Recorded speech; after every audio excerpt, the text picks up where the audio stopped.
When I was a kid, every time I'd go to GameStop, I'd look through the GameCube games, and every time I went, I saw one game sitting in the same spot on the same shelf every time.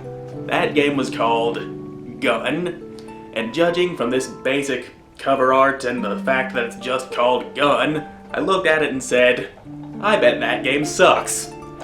So I never asked my parents to buy it for me. But I did find it at a store about a month ago. So...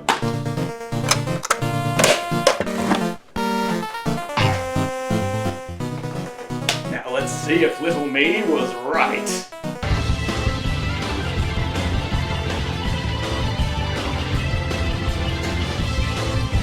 I was wrong!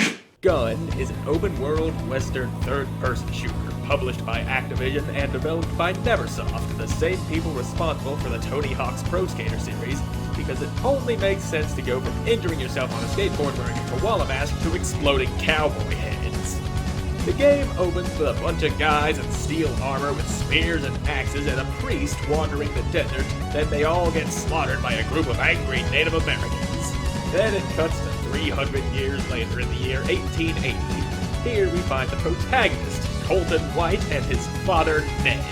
You go hunting, which serves as a tutorial that ends with a boss fight against the bear. After hunting, you and Ned ride a riverboat on your way to sell your game. Then, after an unpleasant conversation with Mr. Not Villain here, things go very bad very fast. And big surprise, the evil priest guy has almost nothing to do with it. Now, you and Ned have to fight off the people attacking the boat, then Ned gives you a coin and tells you to go find Jenny in Dodge City, and then... I ain't your father. That might be true. That's very possible! Now, Colton wakes up on the side of a river and meets Honest Tom, who gives you a tutorial on horse riding so that you know how to make them run faster and use them in combat, and not just by shooting from horseback. You can also trample your enemies, or while running, drift into them, which seems to be more like hitting them with a truck rather than a horse.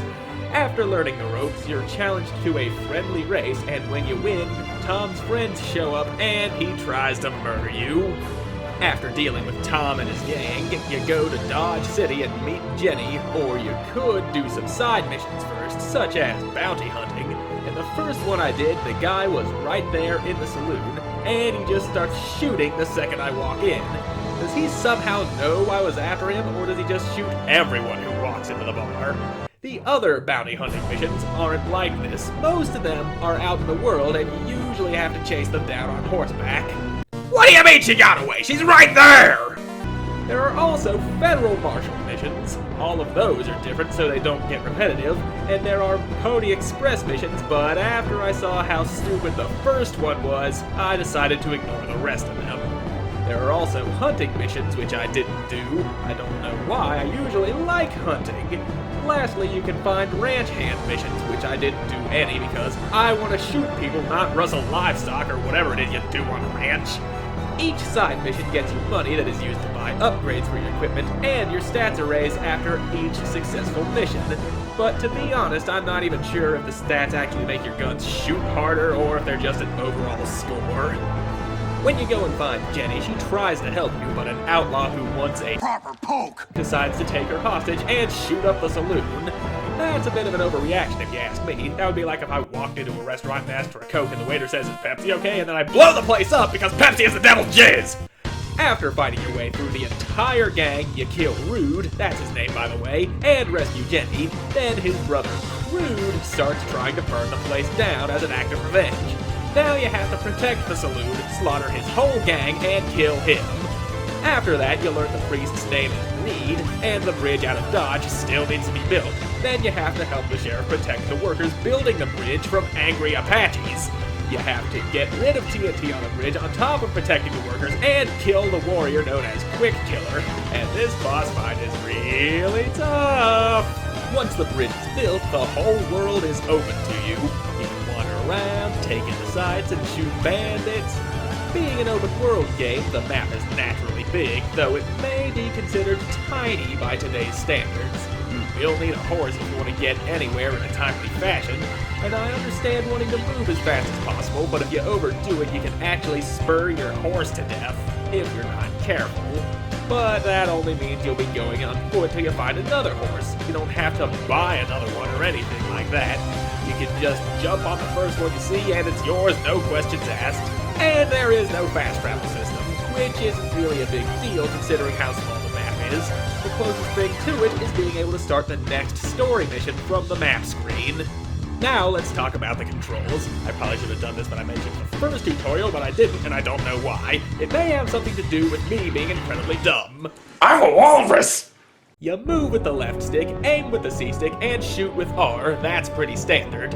You press A to melee, jump with X for some reason, press L to crouch, and here's where things start to get weird. You switch between your pistol and last used weapon by pressing left on the D-pad, and to change to another weapon you hold left and select with the C stick, which isn't so bad, but they couldn't have the D-pad dedicated to weapons because you press right on the D-pad to reload, down to look down the sights, which can only be done with rifles and bows, by the way.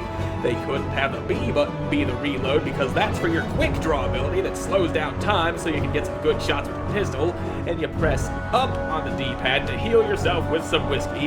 Doesn't matter if it's broken bones, bullet wounds, or a point-blank cannonball to the chest, whiskey fixes you right up because, as we all know, alcohol heals all wounds. I know there's a bullet in my head, but if I say it feels better, that makes it feel better! You're drinking chocolate milk. Shut up!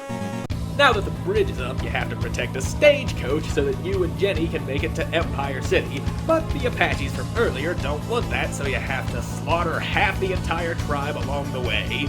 Once you reach the Empire City, you meet Mayor Hoodoo Brown, and yes, that's actually his name. I'm Hoodoo Brown! See, he admits it. Mayor Hoodoo makes you a deputy to Webb and Rudabaugh, then sends you out to deal with the outlaws that have been causing trouble in the surrounding area. After chasing them out of town and following them to a nearby ranch, Webb and Rudabaugh murder the innocent owners of the ranch, and now you have to fight them.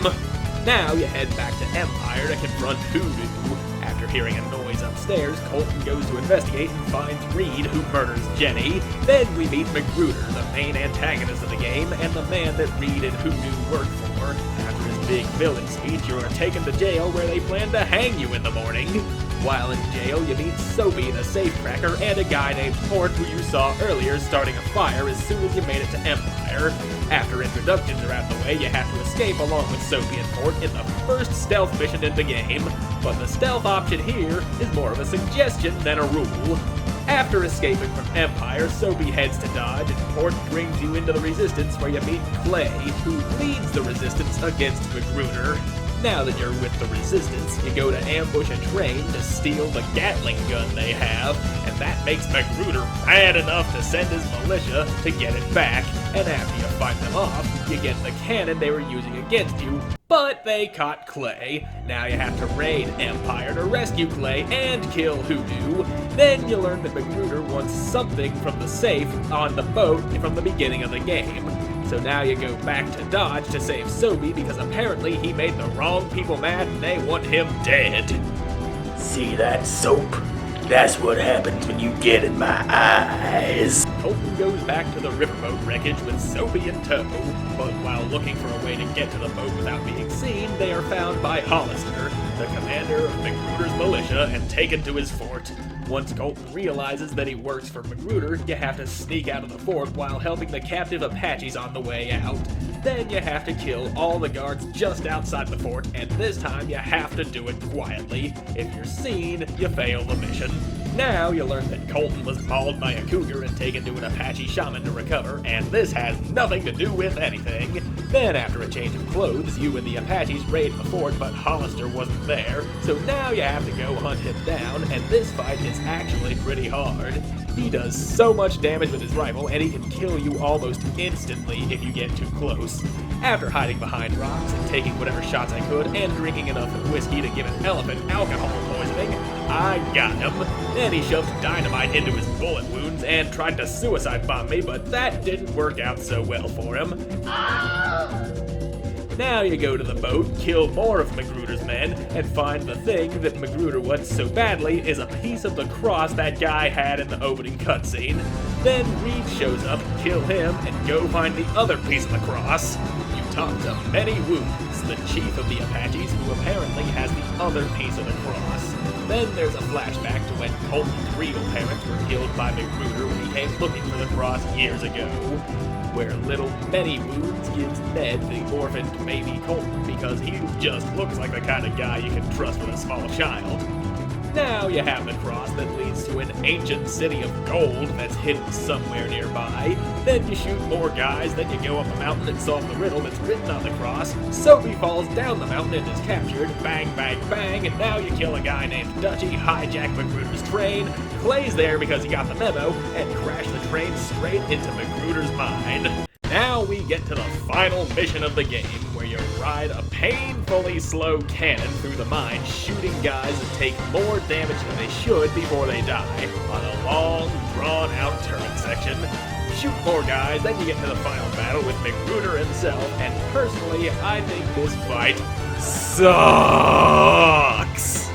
First off, he's wearing armor, just a chest plate, but for some reason, shooting him in the head does no damage. So if he has enough money to buy himself a bulletproof face, why does he need all this gold? Maybe to satisfy his endless greed? Or perhaps to afford that surgery he's always wanted? Only when I have all the money in the world can I afford to please my wife! Shooting him in the head will only make him chase you and throw dynamite. He also has a gun that does a lot of damage and has a very high rate of fire. Since you can't shoot him or melee him, the only option left is to blow him up. But you have to use dynamite on these gas pockets right when he's standing on top of them to do any damage at all. And if you get hit by the gas explosion, you die instantly. And what's worse, you have to hit him 10 times or more to move on to the next phase. It wouldn't be so bad if you only had to do it 3 times. Now he's up on a platform shooting and throwing more dynamite, and if you go near the front of the cave, this time his henchmen start coming in, and there is no end to them. Stay away from the front of the cave. What you have to do here is shoot Magruder in the head to make him throw the big dynamite, then use quick draw to shoot it midair. You have to do this 4 or 5 times to finally make the cave collapse on him. While Magruder is pinned under a rock that is much smaller than the one that fell on his head, Colton says some very hurtful things before making his escape, but he talked too long and now he needs help from Many Wounds to get out. Magruder is crushed by a boulder, the mountain collapses, and credits roll. The game was a lot better than I expected it to be. I'm sure that if I had played this game when I was a kid, I'd have loved it even more. I bought it, expecting a garbage fire, but instead what I got was a lesson on why you don't judge a book by its cover. After leading the ropes, you don't lead ropes. Then you have to help the sheriff protect the workers from the bridge of angry... Wait, what? Why can't I read? After chasing them out of town, Colton goes back to the riverboat wreckage. Really? After hiding behind rocks. Ow. That fell down the leg. Hit the foot. Hit the foot. Judging from this basic... Ow. Stop hitting my foot. I forgot what my line was.